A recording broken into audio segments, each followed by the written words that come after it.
जब तुम आत्मज्ञान प्राप्त करोगे पार्थ, स्वयं को मुझसे जुड़ा ही पाओगे। तब तुम भी मेरी ही भांति स्वयं को परमात्मा के रूप में देखोगे। किंतु उस पद को प्राप्त करने हेतु मेरे प्रति संपूर्ण समर्पण अनिवार्य है। समर्पण क्या है माता? समर्पण मन की ऐसी स्थिति का नाम है जब मनुष्य अपने सारे संकल्पों का त्याग कर देता है, स्वयं से किसी प्रकार के निर्णय अथवा प्रण भी नहीं लेता। जिस प्रकार के कार्य उसे दिए जाते हैं उसी प्रकार के कार्य करता है। वास्तव में समर्पण का अर्थ होता है अपने आप, अपने मन को, बुद्धि को, ज्ञान को, इच्छा को, आशा को, अपनी भावनाओं को, अपना सब कुछ किसी को अर्पण कर देना। और ऐसे समर्पण को भक्ति कहते हैं।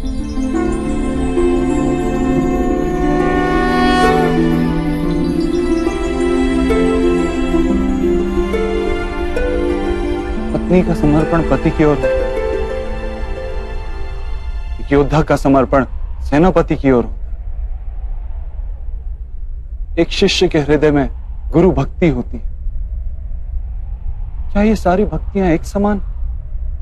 क्या सबको ईश्वर की प्राप्ति होती है? नहीं पार्थ,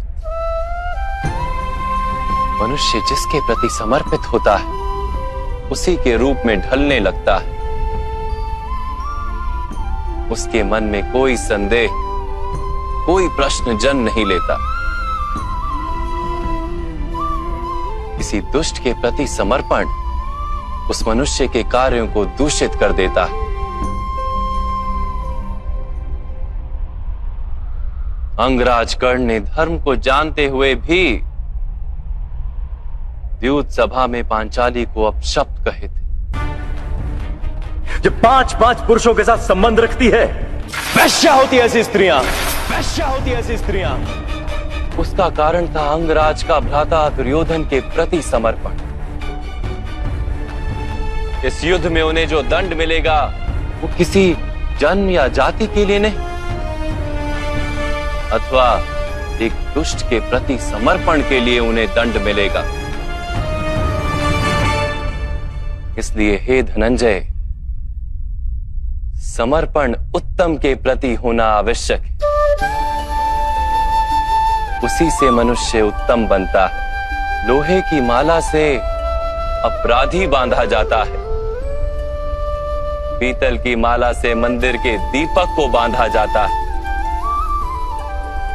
और सोने की माला को आभूषण बनाकर गले में धारण किया जाता है। पति भक्ति, स्वामी भक्ति, मित्र भक्ति, ऐसी अनेक भक्तियां होती हैं पार्थ, किंतु सबसे श्रेष्ठ भक्ति तो परमात्मा की भक्ति होती है।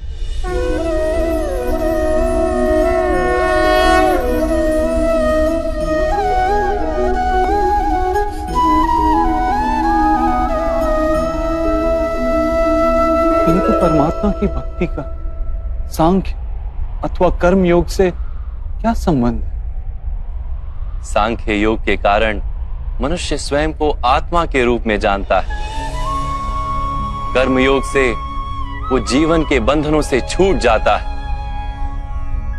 और भक्ति के कारण मनुष्य को परमात्मा के वास्तविक रूप का ज्ञान होता है। परमात्मा के ज्ञान से मनुष्य जन्म मरण के फेरों से छूटकर सच्चिदानंद स्वरूप को प्राप्त कर लेता है। परमात्मा में समाकर स्वयं परमात्मा हो जाता है। जैसे जल की छोटी सी बूंद जब सागर में मिलती है तो स्वयं सागर बन जाती है। अर्थात इस शरीर का कोई महत्व ही नहीं है माधव। अवश्य महत्व है पार्थ। शरीर के माध्यम से ही मनुष्य को परमात्मा का साक्षात्कार होता है। मृत्यु और नए जन्म के बीच के समय में आत्मा के ज्ञान में वृद्धि नहीं हो पाती। इस जन्म में प्राप्त अनुभव, ज्ञान, विचार और अभ्यास को लेकर आत्मा नया शरीर धारण करती है। आत्मा की प्रगति और अधोगति शरीर में रहकर ही संभव है।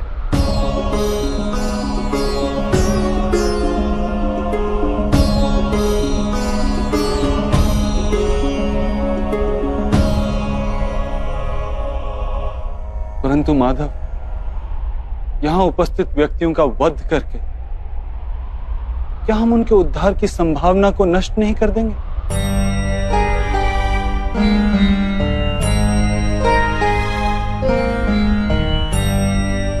तुम्हारे शत्रु धर्म की मर्यादा को तोड़ चुके हैं पार्थ। अधर्म ही उनका स्वभाव बन गया है। उनका उद्धार अब असंभव है।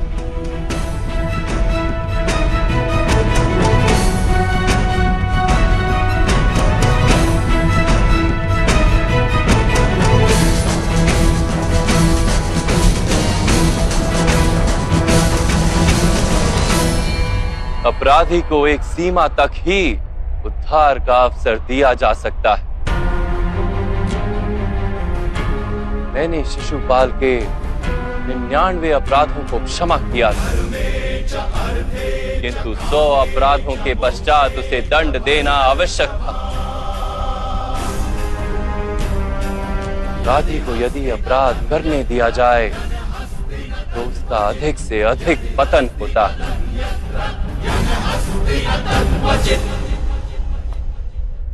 उसे अधर्म से रोकने में ही करुणा है धनंजय। ये आत्माएं मरेंगी नहीं। अधर्म से दूषित शरीर का त्याग करके नया शरीर धारण करेंगे और उस शरीर में उनकी प्रगति की संभावना अधिक होगी। इस विचार से यदि तुम युद्ध करोगे तो वो उचित है। मनुष्य का शरीर उसकी संपत्ति भी है और मर्यादा भी। धर्म के मार्ग पर प्रवास करने वाला मनुष्य अपने शरीर को शुद्ध करता है और उसके माध्यम से आत्मा का साक्षात्कार करता है। इसी को क्षेत्र क्षेत्रज्ञ संबंध कहा गया है। मैं इसका तात्पर्य नहीं जान पाया माधव। जब मनुष्य ये जान लेता है कि उसका शरीर एक भूमि का टुकड़ा है अर्थात क्षेत्र है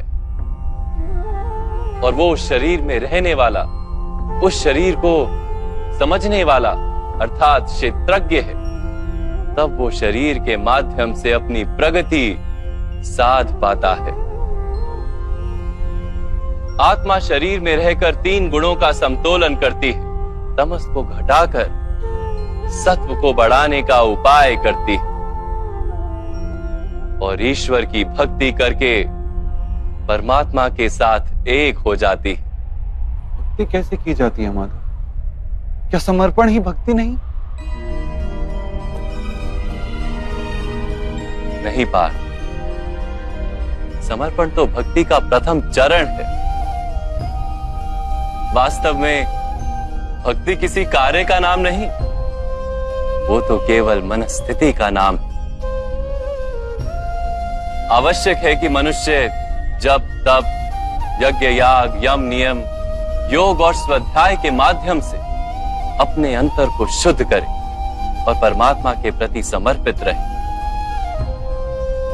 मनुष्य अपने सारे कार्य, सभी कार्यों के फल, अपने जीवन का प्रत्येक श्वास परमात्मा को समर्पित करता रहे।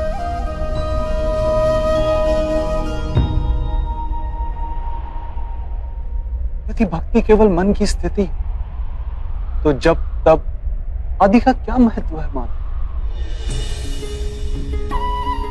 जैसे आज धोया हुआ पात्र कल पुनः मैला हो जाता है, वैसे ही मनुष्य का मन बार बार परमात्मा से विमुख हो जाता है। इसीलिए आवश्यक है कि जब तप और स्वाध्याय आदि के माध्यम से स्वयं को निरंतर ये स्मरण दिलाता रहे कि उसका जीवन परमात्मा के प्रति समर्पित है।